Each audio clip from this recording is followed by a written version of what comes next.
Hi guys! Kumusta mong tanan? For today's video, dahil kay magluto taog kanang pork sinigang.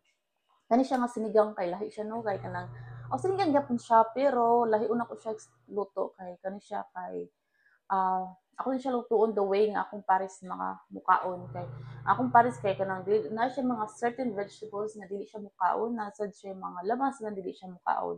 So ang ako din gamiton nga pork is pork belly. Ako siyang gigot og to strips kanang pino gani siya kay bisag siya mukaon kung dagko kayo pagkagot. And then ang ato ang lamas kay mao ni ato yung lamas no natay kanang tomato, ginger and green chili kanara atong lamas. Then ang ato ang vegetables kay natay okra o kanang okra then naday isa de gabi.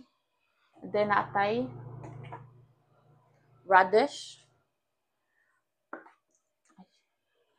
string beans o kanang talong.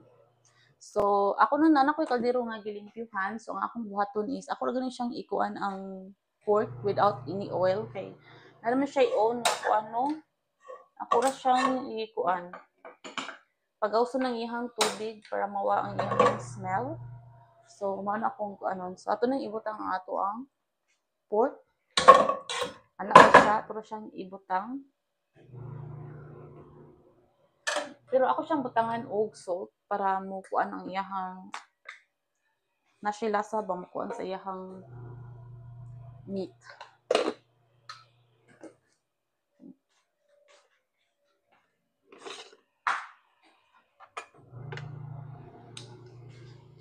Then ato ni siyang ukayon hantod nga mo kuan ang iyahang water.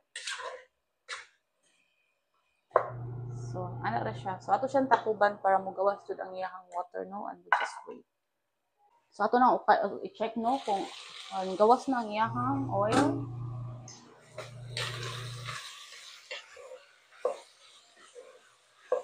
So ato na ni ibutang ato ang ginger og tomato.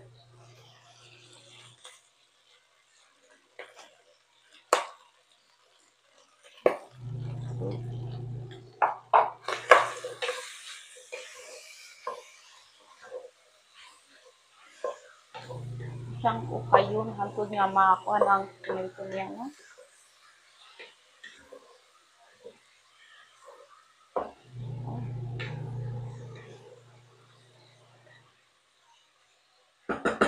Ato sang tabunan kadiyot nga para mo kuan ang iyahang tomato. Naluto siya. Atong ukayon og balik ang ato ang baboy no nga gikuan.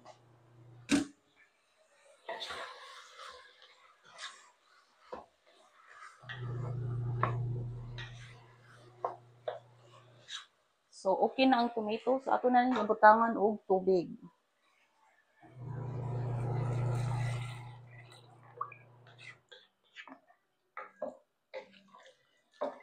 Ako sa punan og water no kay ako pa mo kuno sa pabukalag tarong. So mag-antag tubig. Ato siyang gidaghan ang tubig no kay ako mo kuno siyang pabukalan og tarong until nga humok jud tarong ang karne kay akong pares kay di jud na mukaon basta ang karne kay dili kay super humok jud.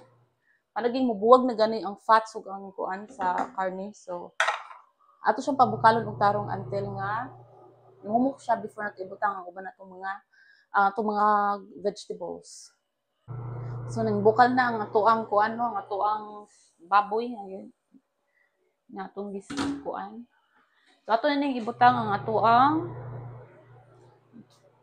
kuan kaning sa tawagan niya green chili.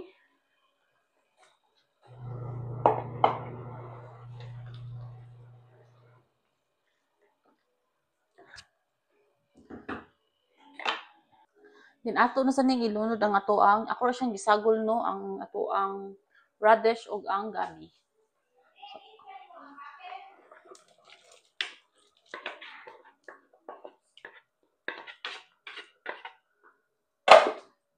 Sa man nato lunod no ang gabi ug ang radish, ato na siya siyang pahumukon po then una nato ato sa siyang pahumukon una nato ilunod ang string beans sunod. So ato na sa siyang pabukalon.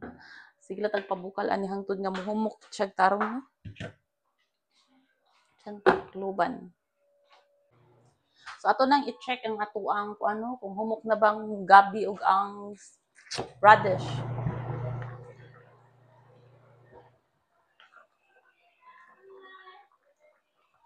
Humok na siya, guys. So ato nang ilunod ang ato ang string beans. So naratong string beans mo na itong ilunod. Wala ni siya wala ko ikabutang ani nga kangkong. Kaya dito ko sa grocery, wala sila kanang Chinese kangkong, ang ilahang kangkong kanang ganing kanang Bisaya nga kangkong. Bisaya nga kangkong niya. Akong pare sa di siya mukaon anang Bisaya nga kangkong. Gusto niya katong Chinese, so wala ni siya kangkong no. So mao niya akong isagol walay kangkong kay wala may Chinese kangkong. So ang ilaha kay native ra. So karon kasi pabukalan na siya kadiyot para makadali naman ni maluto ang string beans. Then ato nang ilunod ang ato ang taulong og okra. Then ato nang butangan og katong pangsinigang mix. So ato na ning ilunod ang atong ang the rest sa ato ang vegetables kay luto na ang string beans. So ato na ning ilunod ang ato ang idungan ako lunod ang ako ang talong ug ang okra.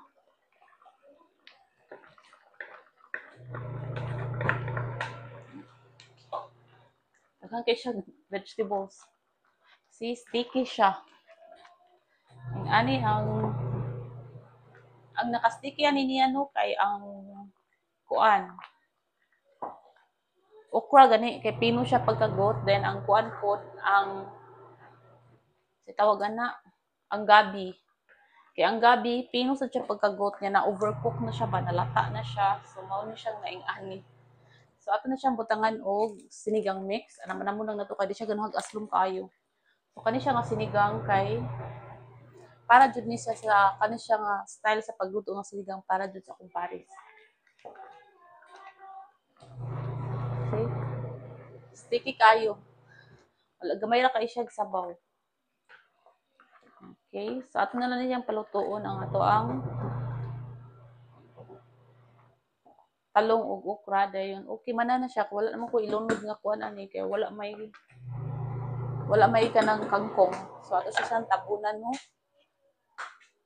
then ato siyang tilawan later on kung okay na ba iyang kaaslong. So mao na din siya guys ang sinigang sa ako ang sinigang klase sa sinigang nga gusto sa akong partner. So as you can see sticky kay siya ang sabaw, grabe ka sticky. Then overcook na siya. Ang tanan is overcooked, the meat, the veggies, everything overcooked jud din siya tanan kay mao ra ni ang iyang gusto, mao ni ang gusto nga style nga luto sa sinigang. Kay actually duha ra ka putahe nga Filipino food ang iyang kaunon no. Ang usa kay ang katong humba gani. Mao ni siya. So luto na nga to ang sinigang nga para sa ako ang partner. My own version of sinigang nga iyang makaon siya. So anyway, thank you everyone for always watching and have a good evening. Bye!